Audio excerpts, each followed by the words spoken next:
natural na paraan para bumaba ang kolesterol. Okay, yan ang problema ng mga Pilipino. Maraming mataas ang kolesterol, nagkakaroon ng sakit sa puso, bara sa puso. Ano gagawin natin? Lalo na sa blood test, maraming mataas ang kolesterol. So, meron tayong mga natural remedies na sa tingin ko baka hindi nyo pa alam. Baka meron kayo kinakain, nakakataas pala ng kolesterol, kala nyo okay lang. So, ito yung normal na ugat natin. Ayan, no, walang kolesterol pag bata pa. Ito, may konting kolesterol na. Ito, pwede pa to. Maganda pa daloy ng dugo. Ito, medyo barado na. Ito, barado na. High cholesterol na. So, hindi natin alam anong stage kayo. Depende sa nararamdaman at yung cholesterol level. Ang kinakatakot natin sa high cholesterol, may komplikasyon. Siyempre, pwede ma-stroke. Pwede ma-heart attack, pwede mabara yung ugat sa paa, ma-high blood at magka-diabetes din. Sintomas, minsan lumalabas yung cholesterol dito sa mata. Dito sa mata, may mga parang taba-taba lumalabas. Yung iba, sumasakit ang dibdib, sumasakit ang paa. Yung iba, tumataba o yung iba, sa blood test lang nakikita. Yung sa heart problem, sa sakit dibdib, ano yun, mga late stage na yun. Okay, tingnan natin ha. 10 bad habits kaya tumataas ang cholesterol. Number 1, may tinatawag na trans fat. Okay? Itong trans fat, masama din siya. Marami ng pag-aaral nito. Ang trans fat kasi, yung taba, binago nila eh. Hydrogenation. So, yung liquid fat, nagiging solid siya. Okay, ano itong mga pagkaing hilig natin? Yung mga margarine, vegetable shortening, yung mga ganitong pagkain ay maraming trans fat. Processed food, fried foods, karamihan ng mga fast foods may trans fat. Yan, eh. Kaya ngayon medyo talagang binabantayan to. Nakakababa ng good cholesterol, nakakataas ng bad cholesterol. Akala natin okay lang to, di ba? Masarap kainin, nabibili kahit saan, mukhang healthy naman, pero pag i-check nyo yung cholesterol nyo, sigurado tataas. Kasi may trans fat siya. Number 2, ito yung saturated fat na alam natin. Taba ng baboy, taba ng baka, saturated fat. Ang saturated fat, sa temperature natin, solid siya. Parang pag kumain kayo ng pork adobo. Di ba yung pork adobo? May mantika yon. Ilagay mo sa refrigerator, titigas yun, di ba? Titigas yun. Just imagine, pag kinain mo yon, di ba, liquid pa yon, pero sa tiyan mo, doon titigas, magsesebo. Magsesebo. Kaya kung red meat man siya, processed meat man siya, baboy, baka, taba, mamantika, nakakataas talaga ng bad cholesterol yan. Kahit mga full cream milk, mga butter, sa mantika, bawas-bawas din. Kahit itong mga fatty na sauce. Okay? Masarap, pero ang problema nga, nakakataas talaga ng cholesterol.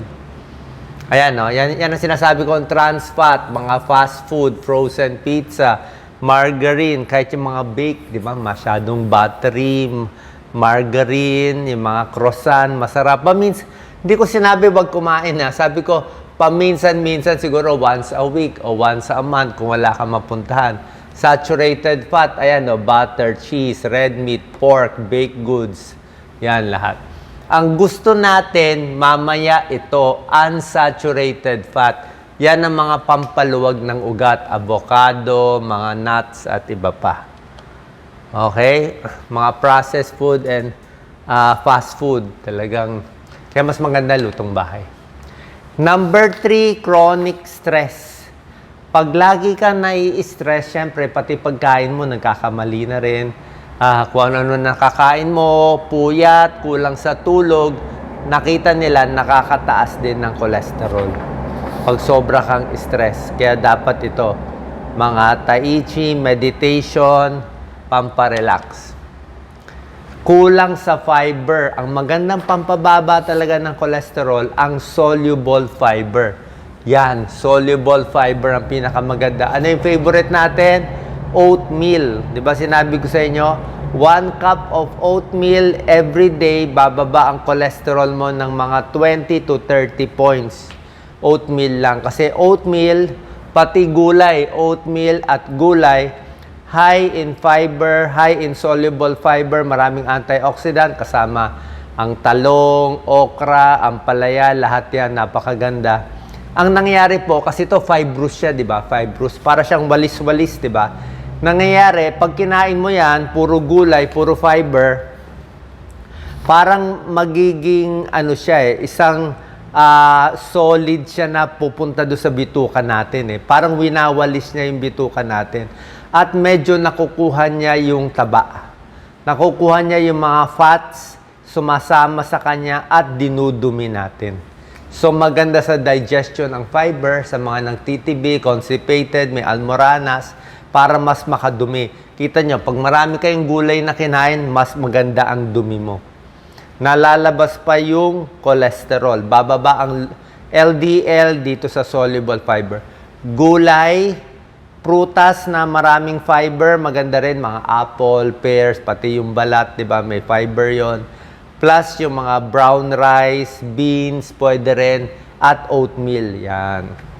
Ang issue lang dito, kung di kayo sanay sa high fiber, dapat dahan-dahan yung pagkain. Hindi pwede yung agad-agad na 3 cups, 4 cups pag hindi sanay ang tiyan mo. Dapat unti-unti para masanay. Kasi pag biglaan, baka hindi rin makaya. Biglang magtai din. Tapos, kailangan iinom kayo ng maraming tubig.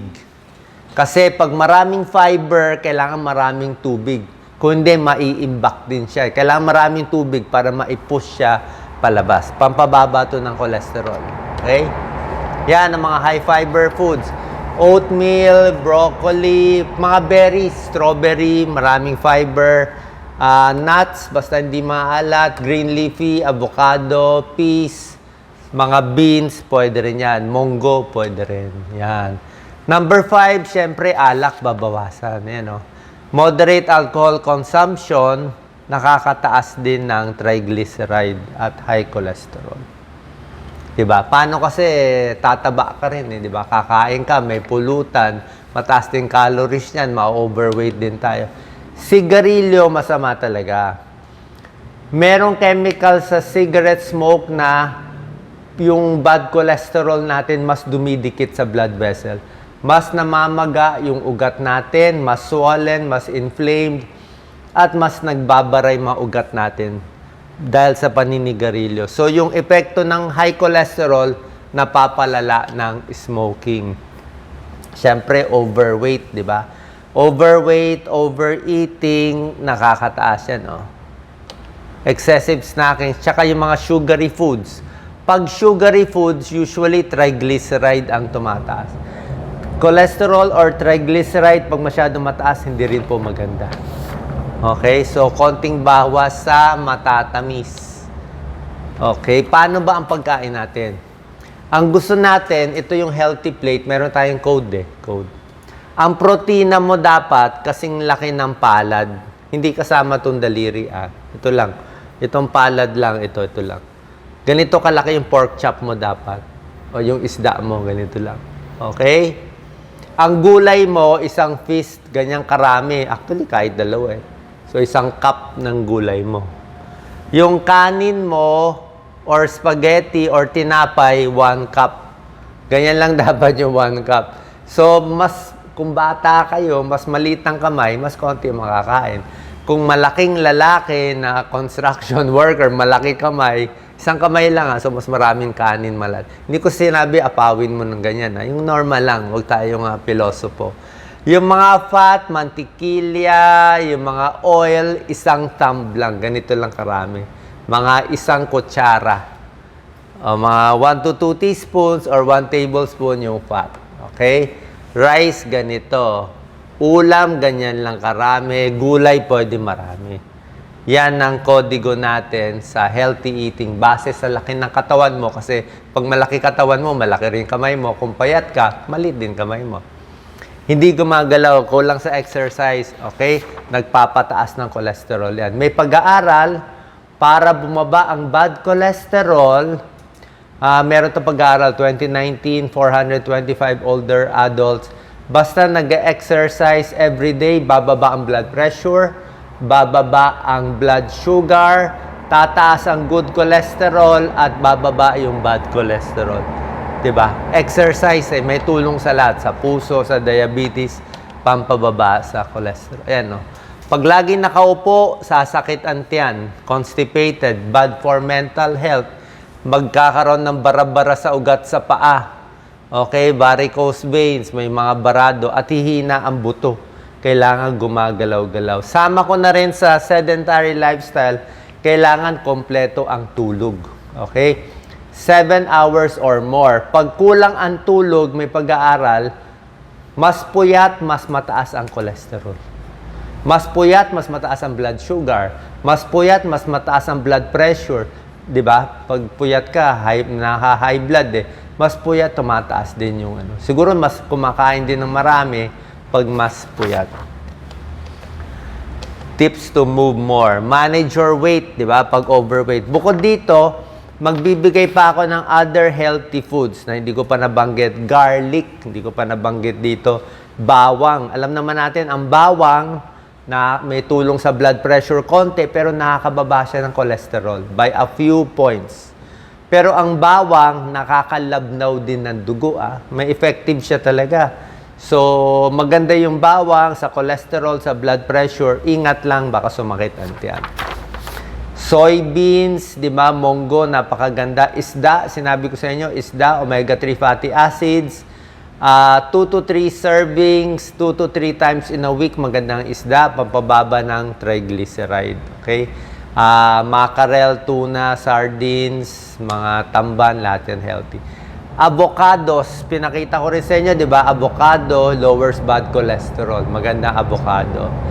Mansanas, peras, strawberry, mataas sa fiber. Yung sinasabi ko sa inyo, high fiber, maganda. Sa mga oil, kahit anong mantika nyo, konti lang. Siguro, wag na masyadong prito. Diba? Wag na masyadong prito. More, konti lang ang gamitin yung mantika. Pinakamaganda daw talaga sa pag-aaral, olive oil. Kasi olive oil, hindi siya tumitigas. Kaya lang mahal yung olive oil. Sa tsaa, may tulong din na black tea, green tea. Black tea, green tea, antioxidant, nakakababa din ng cholesterol, yung black tea and green tea. Dinagdag ko lang. So, regular check-up, syempre, kung talagang mataas ang cholesterol, check din natin kung masyadong mataas. Baka kailangan nyo ng maintenance na gamot pag hindi na nakuha nitong natural remedies. Okay? Regular exercise, lose weight, trans fat, saturated fat, yung mga fast food, sinabi ko sa inyo, healthy diet, quit smoking. Yan na, nakita nyo na yung mga dapat gawin, tulog, saging, di ko pa tubig, kailangan maraming tubig. Mas maraming tubig, mas maganda, mas nalalabas yung mga taba sa katawan, yung fiber, soluble fiber, mas maganda yan. Pinapakita ko lang sa inyo, sa pagkain natin sa mundo, mas gusto natin yung ginawa ng Diyos na unprocessed. Ibig sabihin, saging, mukhang saging, patatas, mukhang patatas, sweet corn, mukhang sweet corn, pinya, mukhang pinya, karne, mukhang karne. Ito mas healthy kainin. Pag dinurog-durog na to, ginawa na siyang delata, pwede pa, pero nahaluan na yan di ba? Ginawa mo ng apple pie, yung apple, ibang usapan na yon. Yung sugar, ginawa mo ng soft drinks. Yung karne, ginawa mo ng langgunisa, o yung ibang product, ginawa mo ng cookies, ginawa mo ng chocolate. Yung patatas, ginawa mo ng potato chips. Yung kamatis, ginawa mo ng ketchup. So, pag na-process na siya dito, mas hindi na ganun ka-healthy. Kasi, mas maalat na, mas marami na. So, mas gusto natin, mas natural banda rito yung kinakain natin. Okay? Saan po nakatulong tong video? Natural ways para bumaba ang iyong cholesterol.